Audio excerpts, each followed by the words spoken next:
Salut les amis et bienvenue pour cette nouvelle vidéo qui s'adresse essentiellement aux musiciens et aux futurs musiciens, à ceux qui veulent acquérir une station de travail pour faire de la musique. Je vais faire une présentation du Korg Chronos 2, le Korg Chronos 2 de chez Korg, parce qu'il est vraiment très complexe, mais il est vraiment très très abouti. C'est une machine formidable, c'est une vraie station de travail. C'est celle que je cherchais depuis toujours. Ben, je l'ai trouvée. Ça fait 6 mois que je suis dessus. J'ai pas mal galéré à trouver les infos, à comprendre le manuel. Et c'est pour ça que je fais cette vidéo. C'est pour aider ceux qui ont du mal à en avoir une approche. Et puis surtout pour démontrer et montrer la puissance de cet outil.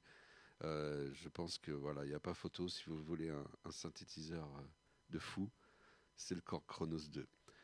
J'ajoute qu'ils viennent de sortir le Korg Nautilus en 2021. Beaucoup moins beau. Il n'y a pas le bois sur les côtés. On va faire un petit tour après.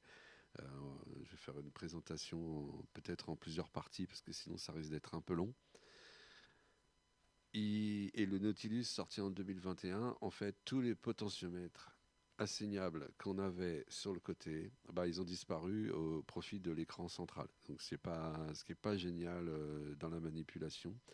Donc du coup, je le trouve moins bien le Nautilus. Il est peut-être un peu moins cher, mais c'est dommage. Korg aurait pu améliorer encore le Chronos 2, et en fait, non, ils ont sorti le Nautilus, qui est voilà, c'est pas ce qu'ils ont fait de mieux. Donc on reste sur le Korg Chronos 2. Je suis vraiment très content de l'avoir. Je regrette pas de ne pas pouvoir acheter le Korg de Nautilus parce que du coup, franchement, il est moins bien. On va faire un petit tour de présentation. Je sais pas si j'ai parlé de voilà cette vidéo, je la fais pour Knarf des sondiers. Je la fais pour Manu Modulation, je la fais pour Théo, je la fais pour Mario éventuellement, je la fais pour tous ceux qui aiment faire de la création musicale, quelle qu'elle soit, avec des instruments acoustiques, numériques, ordinateurs, etc. On va rentrer dans le dur. Donc petit tour, petite présentation du Korg Chronos. Alors je vais passer avec une caméra que je vais tenir à la main. Euh, Ça va bouger un peu, mais c'est pas grave, on va faire avec. Voilà. Donc c'est pour pouvoir regarder l'écran en même temps. Alors le Korg Chronos, on va commencer par le mode programme. Donc on a déjà 4 modes. Le mode programme, le mode combi, le mode séquenceur et le mode sampling. Ensuite on a les paramètres globaux. Et puis les paramètres de sauvegarde et de chargement du disque dur interne. C'est un disque dur SSD. Alors on fait un petit tour. Alors je ne vais pas passer derrière. Je vais juste vous dire qu'on a des entrées. On a des entrées audio, donc 2 entrées jack avec des alimentations fantômes qui n'existent plus sur le Korg Nautilus apparemment. Donc encore un point en moins pour le Nautilus. Et puis on a les entrées USB, on a des entrées SPDIF, voilà, on a pas mal d'entrées et on a aussi des sorties séparées, 6 au nombre de 6, 6 sorties séparées. Donc bon déjà pour aller le brancher à une table de mixage, c'est très professionnel. Voilà, c'est vraiment un outil pro. On a sur cette machine, voilà, c'est ça, c'est le gros, le gros du gros aussi, c'est tous les potentiomètres assignables qui se trouvent ici. Donc je dis bien assignables, ils sont tous assignables. On peut y mettre ce qu'on veut. C'est Alternate Modulation Source qu'on trouve dans les menus. Et donc on peut passer sur le vecteur, sur le joystick vectoriel qui est ici. Alors génial hein, pour faire du morphing, c'est-à-dire mettre un synthé ici, un autre ici. Donc on fait du morphing, on peut faire ce qu'on veut avec. Tout est paramétrable. On a 2 switches paramétrables également, donc allumer, éteindre. On a le joystick qui sert en général au pitch bend, aux effets de vibrato, etc., mais toujours assignable, hein. Et puis on a un ruban, donc ruban tactile, par exemple, ça peut être pratique pour mettre un fil de coupure ici et puis moduler le fil de coupure sur le ruban. Pareil, on met ce qu'on veut. Voilà. Donc, en mode programme, deux types de programmes. Donc, les programmes HD1 et les programmes EXI. Pourquoi? Ben, en fait, voilà, on va commencer, on va y aller crescendo dans la puissance de cette machine, parce que c'est vrai que, je le redis encore, hein, elle me fait halluciner. Le Korg Chronos 2 me fait halluciner. C'est vraiment, là, du coup, c'est pour ça que je fais cette vidéo. Ne cherchez plus, la machine de vos rêves, elle est devant vous. Voilà. Donc déjà, dans un premier temps, euh, on a en fait 9 synthétiseurs dans le Korg Chronos. Et voilà, il est 9 synthétiseurs. Et oui, au lieu d'avoir 9 synthétiseurs superposés sur des étagères, bah, ils sont dedans. Alors, ils sont divisés en deux catégories. Il y a les programmes HD1, comme je disais, et les programmes EXI. La différence, les programmes HD1, c'est de la wavetable. Donc, des sons, on peut en mettre pléthore, on peut en mettre une infinité, on peut en recharger, on fait ce qu'on veut. On peut, sur le mode HD1, mettre un synthétiseur HD1, et puis, j'espère qu'on voit, sinon on peut en mettre deux. Voilà, j'en ai un, j'en ai deux. On peut en superposer deux, on peut en mettre éventuellement un à gauche du clavier. Donc on va voir, voilà, ça descend. La petite bande bleue qu'on voit qui descend, un à gauche du clavier, et puis on peut en mettre un à droite du clavier. Vous allez voir, voilà, on peut diviser voilà, deux synthétiseurs HD1. Déjà là, voilà. Alors, j'ai été un peu vite. On a dans les synthétiseurs HD1, on a le mode multi-sample. On peut en superposer plusieurs samples, enfin plusieurs programmes en fait, dans un synthétiseur. Et on a le mode Wave Sequencer, voilà, qu'on entend. Mode Wave Sequencer, c'est de superposer les sons les uns derrière les autres.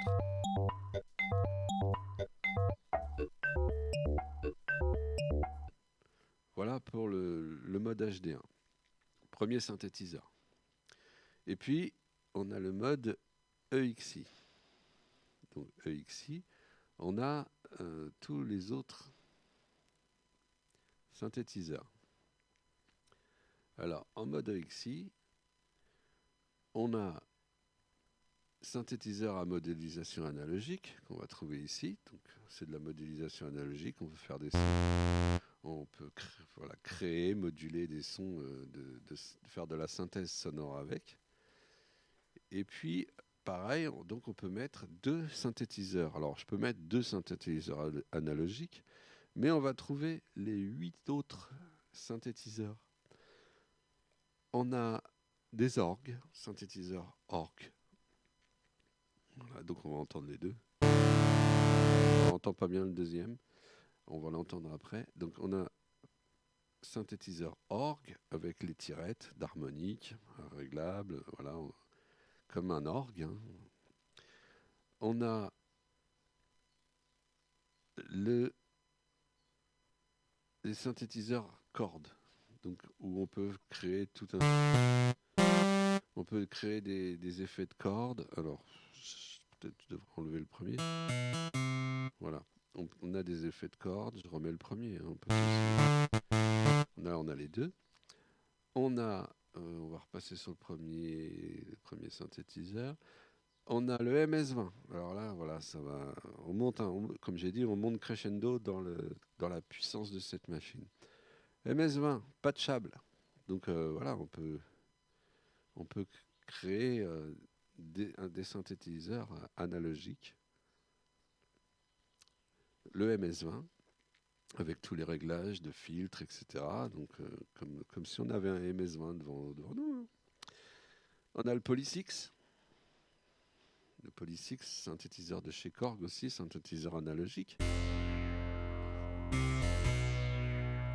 On a, je retourne dans les menus, je ferai des vidéos plus détaillées éventuellement à la demande. Si, là, je rentre pas dans le détail, je fais vraiment un tour d'horizon qui va prendre un certain temps, hein, parce qu'il est vraiment très très puissant, vous allez voir. Donc je continue. On a un synthétiseur FM. Je ne sais pas trop. Voilà, il est là. Non, il est là, pardon. Donc pareil, un patchable pour le synthétiseur FM. On a les pianos. Alors toujours, hein, on rentre dans la puissance des.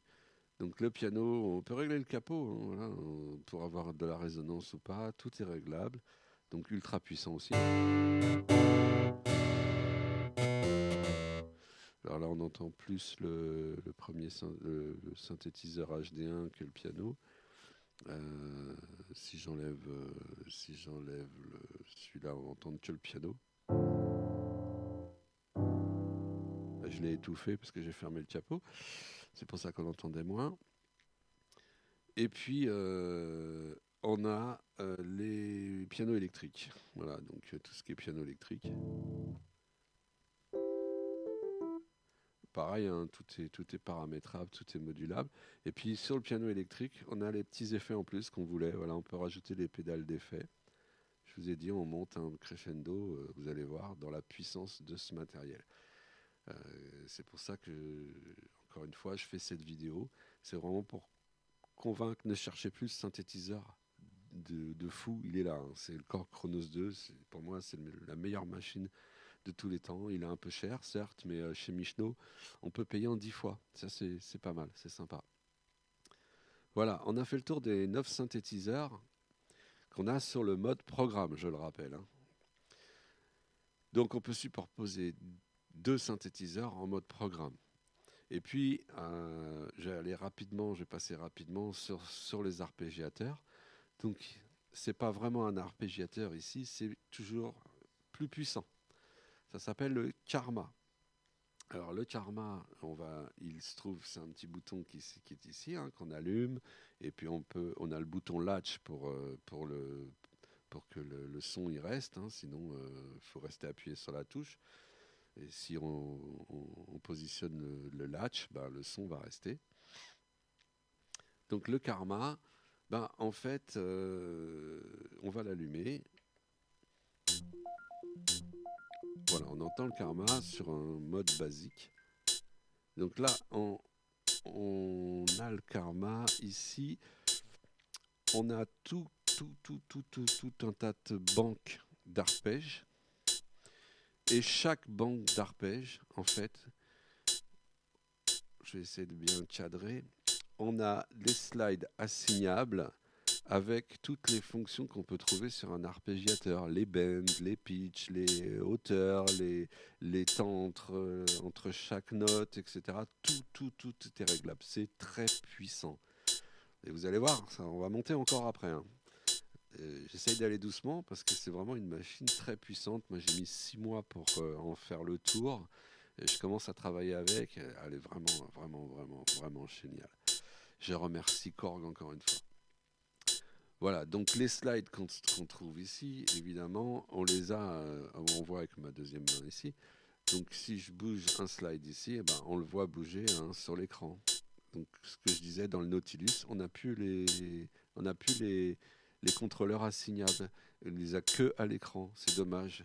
Alors ce qu'on entend derrière, c'est l'Octatrack, parce que quand j'allume, je l'ai mis en esclave, et du coup si j'allume le Karma, l'Octatrack démarre. Ce qui est pas mal aussi. Très bien pensé. On a fait un peu le tour du mode programme. Je viendrai aux effets. Alors les effets, je viendrai à la fin, mais les effets, on peut en mettre sur les programmes, on peut en mettre sur les combis, on peut en mettre sur le séquenceur. Les modules d'effets, c'est après. Il y en a 12 superposables. On peut les chaîner, on peut les individualiser. Voilà, il y a 12 effets. C'est énorme aussi. Mais les effets, j'y viendrai à la fin et j'en mettrai un petit sur les micros éventuellement. Alors oui, pour rappel, du coup, mon studio, tout sort de la console de mixage, rentre dans le Korg Chronos 2, ça repasse par l'Octatrack et ça retourne à la console de mixage. Donc au niveau créativité, orchestration, ça me donne encore des possibilités infinies. On a fait le tour à peu près du mode programme sans voir les effets. On va passer maintenant au mode combinaison. Et là, donc, on monte en température. Le mode combinaison, ben, c'est tout simplement 12 programmes, pardon, 16, j'ai 12, 16 programmes superposables. Donc, on a les 16 canaux MIDI. Ça veut dire que, comme je l'ai expliqué tout à l'heure, on peut mettre 2 synthétiseurs sur un programme. Et ben, en mode combinaison, si on veut, on peut avoir 32 synthétiseurs, puisque dans un programme, on peut avoir 2 synthétiseurs, 16 pistes, 32 synthétiseurs superposables. Ce qu'il faut savoir, c'est que le mode HD1, on peut avoir que des programmes HD1, et le mode EXI, on peut avoir que des programmes EXI. Donc ça, en mode programme. En mode combinaison, on peut superposer les programmes HD1 et EXI sans problème. Donc on peut vraiment avoir nos 9 synthétiseurs de Korg là sur les 16 pistes MIDI. Voilà déjà pour le mode combi. Et puis, petite supériorité encore, le mode Karma en mode combinaison, il y en a 4 arpégiateurs superposables. Les 4 arpégiateurs sont programmables différemment chacun. On peut mettre un arpège différent sur les 4 arpégiateurs. Et en plus de ça, on monte encore crescendo. Hein. Je peux avoir un réglage d'arpège sur une première banque, un deuxième sur une deuxième banque, un troisième sur une troisième banque. Et j'ai 8 banques sur lesquelles je peux mémoriser des réglages d'arpégiateurs. Sur les 4 modules, alors, je vous dis, 6 mois, 6 mois de compréhension, parce que c'est vraiment une machine ultra puissante. Et du coup, je n'ai pas beaucoup trouvé d'aide sur les tutos, etc. Beaucoup en anglais. C'est pour ça que moi, je vais faire des petites vidéos si vous en avez besoin pour aller plus vite dans la prise en main de cette machine si vous voulez la posséder. C'est une machine, comme je le redis encore, hein, j'arrêterai pas de le dire, c'est la machine des rêves, de mes rêves. C'est vraiment la machine que je cherchais depuis longtemps. Donc on est passé, voilà, on a fait un peu le tour succinctement du mode combinaison. Donc mode combinaison, 16 programmes pouvant contenir chacun 2 synthétiseurs. On va passer au mode séquenceur maintenant. Donc séquenceur, le mode séquenceur, j'avais mis alors on entend il y a un changement d'effet parce que j'ai réglé le micro, des effets sur le micro en mode séquenceur parce que après quand je vais passer en mode, quand je vais expliquer un petit peu les effets, j'en avais préparé un petit ou deux donc c'est ce qui a fait qu'on a entendu une petite différence. Si je repasse en programme, voilà, on n'entend pas, le réglage micro est différent qu'en mode séquenceur. On fait ce qu'on veut, hein. Voilà, vous allez voir, on fait ce qu'on veut. Tout est programmable, tout est paramétrable. Alors le mode séquenceur, donc on a nos 16 pistes MIDI pouvant contenir 16 programmes pouvant contenir chacun 2 synthétiseurs. Donc on peut mettre 32 synthétiseurs. Et puis on a 16 pistes audio. Pardon, elles sont, voilà, 16 pistes MIDI, 16 pistes audio. C'est puissant. Chez les pistes audio, 80 minutes d'enregistrement, donc pareil, hein, pour créer des maquettes, etc. On peut enregistrer les micros, les voix, les guitares, on fait ce qu'on veut, encore une fois. Et puis derrière, alors là, j'ai fait une petite improvisation tout à l'heure pour pouvoir. Je démarre le séquenceur.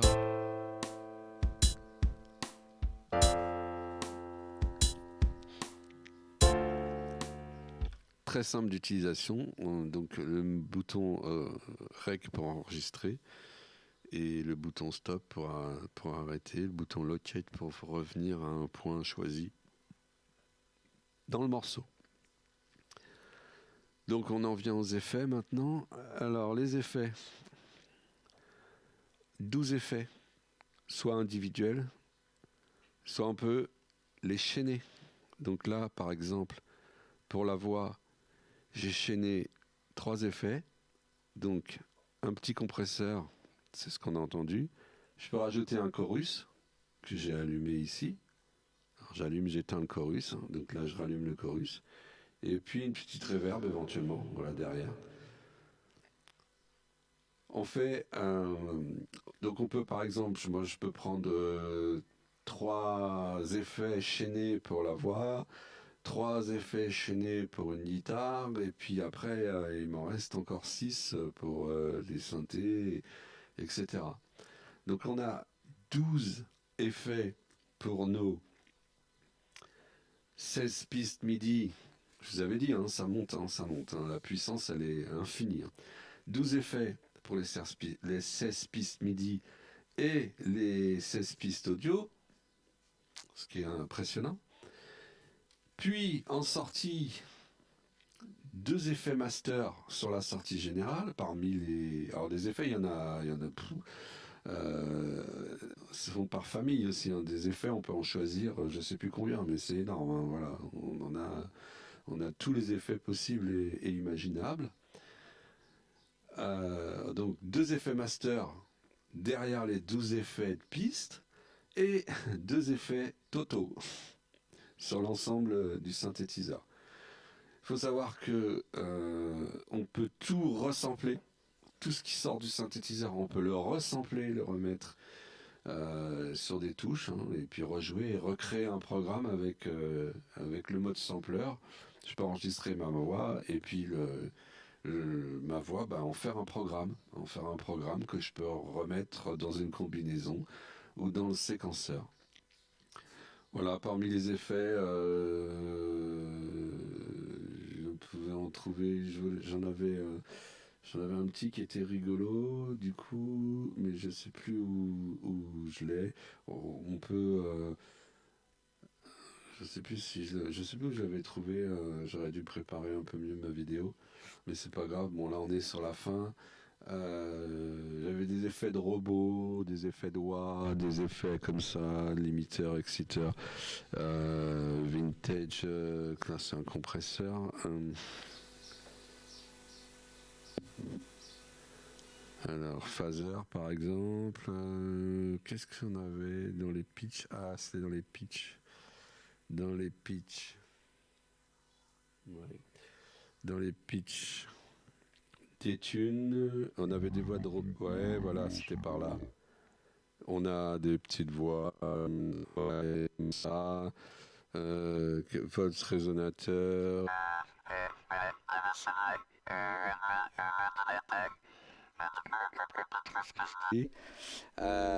On a celui-là aussi qui est rigolo pour raconter des histoires. Enfin voilà, on fait vraiment ce qu'on veut. On fait tout ce qu'on veut avec ce synthétiseur. Je le trouve Plus que génial.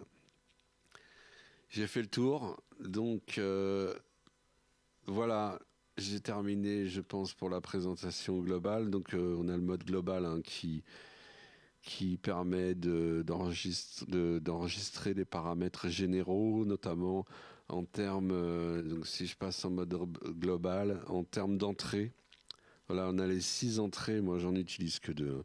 On a les 6 entrées, du coup, les 2 entrées que j'utilise, je les ai patchées directement sur les effets, de manière à tout de suite, quand je l'allume, le synthétiseur, trouver le compresseur sur ma voix, éventuellement allumer les reverbs, avoir les branchements pour les pistes à enregistrer, etc. Voilà, j'ai terminé. On a le mode disque pour enregistrer, sauvegarder, charger le travail qu'on a fait. J'ai terminé cette vidéo. Je remercie de m'avoir écouté. Et puis, comme je le redis en conclusion, voilà la machine de mes rêves. Voilà la machine avec laquelle vraiment on peut tout faire. J'espère pouvoir créer le morceau qui me fera changer de métier peut-être sur ma fin de carrière.